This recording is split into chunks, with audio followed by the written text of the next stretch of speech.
You did mention previously the optimists, the ones who say, we're in this together, we'll get through this, I'll call you, we'll check on each other.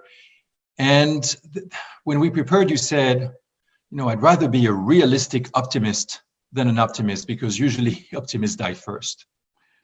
Very true. And when I explain this, think back to the chart, think to the Valley of Disillusionment. But first, you have to understand what a realistic optimist is and what an optimist is. And the term realistic optimist really became vogue by Admiral Stockdale, who was the longest standing prisoner of war in American military history. He spent 8.5 years, he was a fighter pilot, got shot down at the beginning of the Vietnam War, and spent 8 years in the, quote, Hanoi Hilton, tortured almost every day. 8.5 years.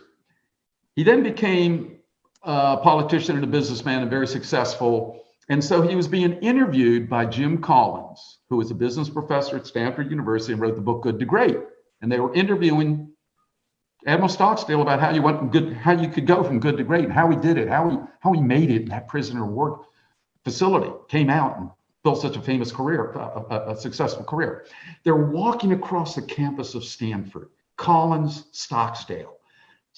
Collins turns to Stockdale and he goes, Admiral, how did you do it? How did you last when other men half your age and much younger than you and in better shape didn't? And Stockdale turned, grabbed Jim Collins on both shoulders, leaned into him, and he said, the optimists died first. The optimists were the ones that came into that prison and said, hey guys, don't worry, we'll be out by January. I hear the war's winding down. And January would come and go, and they'd still be in there. And then they'd say, I've heard we're going to be in prisoner exchange at Easter, and we're going to be able to get out by Easter, and they're going to exchange prisoner, and Easter would come and go, and they'd still be in there. And then as the longer it went, these guys would go over into the corner, they would shrivel up, and literally they would give up and die.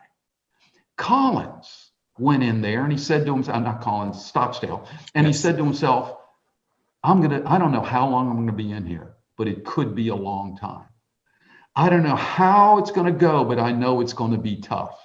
But whatever it takes, I'm getting out. I'm going to make it. And he did.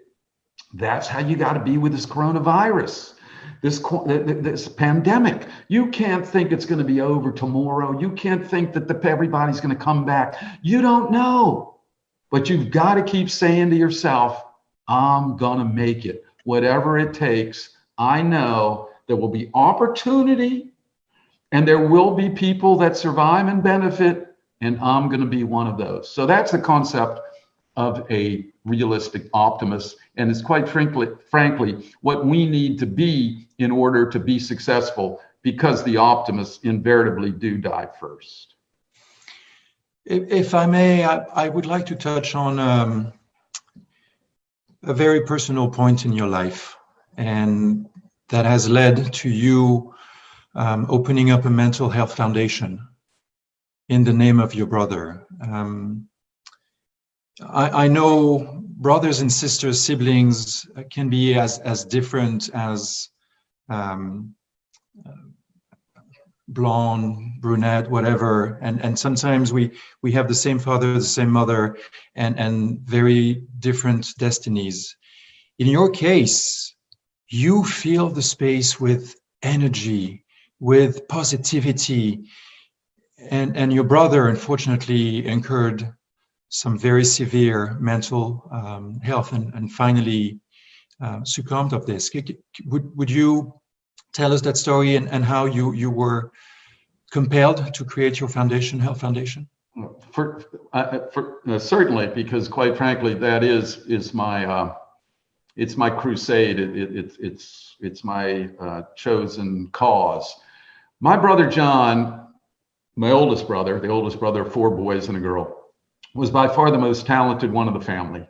But as you said, he suffered from this tragic illness called mental illness, and it followed him around like a dark cloud and affected everything he did. And In 60 years, I don't think he ever knew a full day of happiness. It's the saddest thing. And in all the years of treatment, he suffered from schizophrenia, and he was clinically diagnosed. It wasn't one of these, sometimes he's great, sometimes he's not. Does he have depression? Oh, he's having a good day. It was your hearing voices. It was gotten off this medication, becoming homeless. All those homeless people you see, that was my brother John. I many times got my brother John off the street and would take him to Johns Hopkins and places like that. But the point is that in all the years of his treatment, often in some of the best hospitals in the world, never once was he put on a fully integrated program that included diet, that included exercise, that included a support group. It almost exclusively revolved around psychoanalysis and medication. Psychoanalysis, medication, medication, psychoanalysis. And the more I got into the health club, into fitness, the more I realized, of course, the benefits of fitness. That I could go on and on, but speak for hours about it. But I'm speaking to the choir. I hope everybody here understands how wellness is medicine, and we're part of the healthcare delivery system. But unfortunately, the medical profession doesn't accept that, as does most of society. So here he was, never put on a fully integrated program.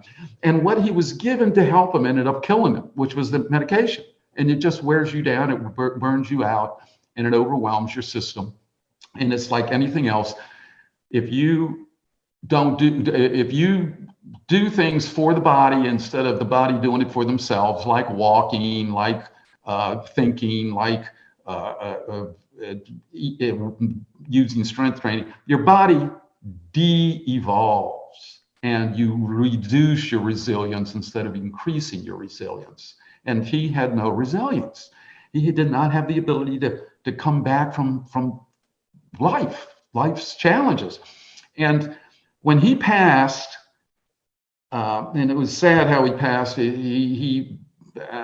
don't have the time to tell you it all, but my dad basically found him on the floor of his trailer when he went to pick him up for his doctor's appointment, and he had turned off the air conditioning in Florida because he believed that he was a sinner and that he couldn't have any of the human of the modern conveniences that he had to suffer. So he turns his air conditioner off at 110-degree heat in Florida, and there he is on the floor of his trailer park when my dad comes to pick him up to take him to his doctor's appointment. Can you imagine your dad, you seeing your son like that when you come? So at his funeral, this is the most talented, loving, brilliant guy I know, and at his funeral, the only people there were his immediate family, not even his extended family. It was as if his life never mattered. Ugh. And I said to myself, this is not how my brother's going to go out.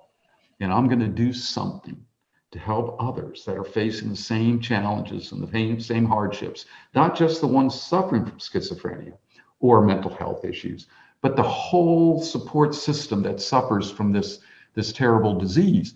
And that's where we came up with the concept of the John W. Brick Mental Health Foundation, whose mission is to change the way the world treats mental health. And we want to do that by funding and promoting evidence-based research on how healthy lifestyle choices such as exercise, nutrition, and mind-body practices benefit mental health resilience.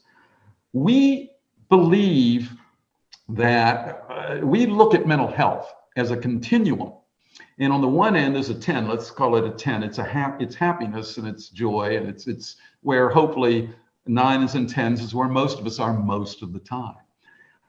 But we move up and in the middle of the continuum, 4s, 5s, and 6s is anxiety and depression and stress-related issues and a general feeling of discomfort, health, mental discomfort. Yes. And then at the far end of the spectrum, 1s, 2s, and 3s are clinically diagnosed forms of mental illness, schizophrenia, bipolar, psychosis, and then of course a 1's suicide.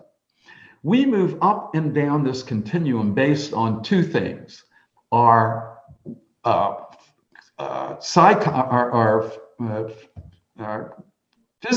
physiology, which is of course our chemical makeup, the way our mind works, and our psychology, which is really life events, how we're thinking and feeling based on our life events. Right now, I don't think there's a whole lot of 10s going, or people that can honestly say they're 10 based on what's happening. They're probably moved down into 6, 7s, and 8s. But if you're resilient, you can move back. You can move up. If you're a 5, 6, 4, 5, or 6, and you move down into 2 or 3, maybe you need a little medication to get you back going. But if you have the healthy lifestyle as well, you're just much more resilient. You rely on medication much less. And that's what we're trying to do. We don't look at healthy lifestyle choices as the answer. We look at it as part of the healthcare delivery system to treat mental health. And unfortunately, so many others do not. And that's our mission and our goal. I'd like to, before we move on, and thank you for sharing.